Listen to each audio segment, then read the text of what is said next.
Caranya bagaimana supaya Eden itu ada dalam kehidupan kita, kita kelola dengan baik sehingga hidup kita ini benar-benar senang dalam kesenangan Tuhan. Karena saya menemukan banyak orang Kristen yang tidak senang hidupnya.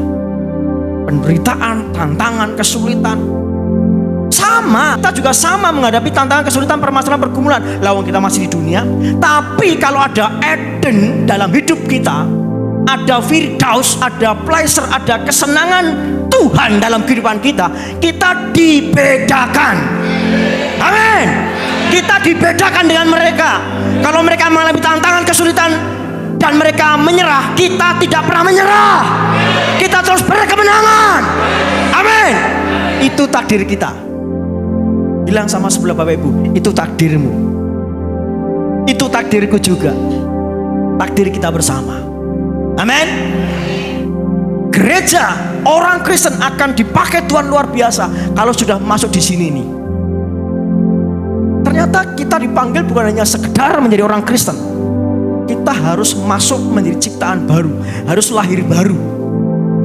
Dan ketika menjadi ciptaan baru, kita ditempatkan Tuhan di Eden. Memang secara kasat mata Eden sudah tidak ada, tapi secara alam roh, dimensi keilahian, Eden itu ada.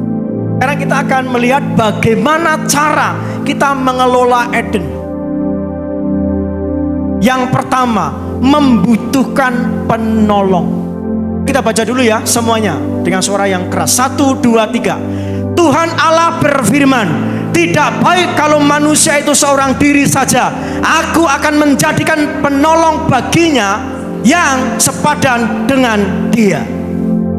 Ini konteks mengenai Tuhan menciptakan Adam, manusia pertama, dan ditaruh di Eden. Untuk mengelola Eden, untuk mengusahakan Eden, itu harus perlu teman. Untuk mengelola Eden itu harus perlu rekan kerja. Amin. Untuk Bapak Ibu dan saya menjaga Eden, damai sejahtera, sukacita, ketenteraman yang dari Tuhan, Bapak Ibu dan saya perlu rekan, perlu orang, brother keeper. Brother keeper itu orang yang menopang kita, orang yang mendukung kita. Perlu bapak rohani. Penolong di sini konteksnya adalah Hawa, ya kan? Untuk mengelola Eden, damai sejahtera, pertumbuhan rohani dalam kehidupan kita, kita perlu penolong. Perlu Hawa-Hawa yang menolong kita. Oleh sebab itu gereja ini atau gereja dimanapun juga perlu bapak rohani. Ketika tidak ada bapak rohani, maka anak itu, jemaat itu akan bertumbuhnya liar. Nah, bapak rohani itu sebagai penolong untuk jemaat itu berada di dalam damai sejahtera, di dalam sukacita, di dalam Edennya Tuhan. Saya katakan amin.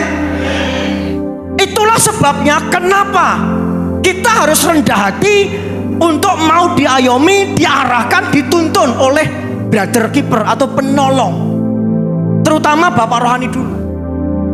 Setelah itu teman-teman yang lain, satu gereja. Tujuannya apa? Tujuannya supaya kita bisa mengelola damai sejahtera ini dalam kehidupan kita. Nggak bisa enggak Bapak Ibu. Kita perlu orang lain. Masalahnya adalah kita ini tidak rendah hati ketika dikoreksi. Ini masalahnya. Masalah manusia termasuk orang Kristen adalah ketika dimunculkan kelemahannya, mulai tersinggung. Nah, ini enggak. Nah, untuk bertumbuh, untuk menjaga Eden damai sejahtera dalam kehidupan kita, itu perlu penolong. Nah, penolong itu fungsinya, kamu saya lihat uring-uringan deh, mungkin kamu doanya kurang deh. Oh iya bener, terima kasih sudah mengingatkan saya. Harusnya begitu. Bilang sama sebelahmu, harusnya begitu. Kamu kok uring-uringan, ketoknya kamu kurang baca Alkitab. Wah, menghakimi. Nah ini nih, model begini nih. Nah, tok. Kowe ra gereja ngopo? Weh, kaya pendeta wae ngongkon-ngongkon nang gereja. Apa urusanmu? Nah ini nih. Nah model orang Kristen yang begini nih. Lho nek kancane ngelekke, omah tur nuwun dilekke. Amin. Ngono lho Bapak Ibu. Jangan keras hati. Kita perlu penolong, brother keeper, orang yang menolong, mengawal, mengayomi kita bersama-sama untuk menjaga hadirat Tuhan dalam kehidupan kita. Yang kedua, jangan melihat yang iblis tawarkan. Ayo kita baca bersama-sama nggih. 1, 2, 3. Perempuan itu melihat bahwa buah pohon itu baik untuk dimakan dan sedap kelihatannya. Lagi pula pohon itu menarik hati karena memberi pengertian. Ketika Hawa dibujuk rayu oleh si ular iblis, dia tidak melengos. Dia tidak, aku nggak mau dengar. Tapi dia justru apa? Perempuan itu melihat bahwa buah pohon itu baik untuk dimakan dan sedap kelihatannya. Hati-hati dengan penglihatanmu. Hati-hati dengan konsentrasimu. Hati-hati dengan apa yang engkau lihat selama ini. Karena apa yang engkau lihat itu menentukan kehidupan. Jangan biarkan mata kita, pikiran kita, perhatian kita gampang-gampang terdistract. Hadirat Tuhan, Eden dalam hidup kita itu harta kita. Sing penting kudu sehat. Yang penting sehat, Pak. Nah sekarang dari firman Tuhan ini saya mendapat pewahyuan baru. Sebuah apa ini? Revelation, pewahyuan. Sing penting ono hadirat Tuhan di sini. Sing penting ono Eden di sini. Sing penting ada ketenteraman di sini. Amin. Lho apa artine? Sehat ning ora tentrem. Jadi yang penting bukan sehat saja. Yang penting adalah ada damai sejahtera di dalam hidup kita. Ketika hati kita damai sejahtera, ketika hati kita sehat, otomatis fisik juga sehat. Amin. Ketika hatimu ini sehat, otomatis fisikmu juga sehat. Ekonomimu sehat, pekerjaanmu sehat, keluargamu sehat. Amin. Ini kuncinya Bapak Ibu. Ya betul. Amin.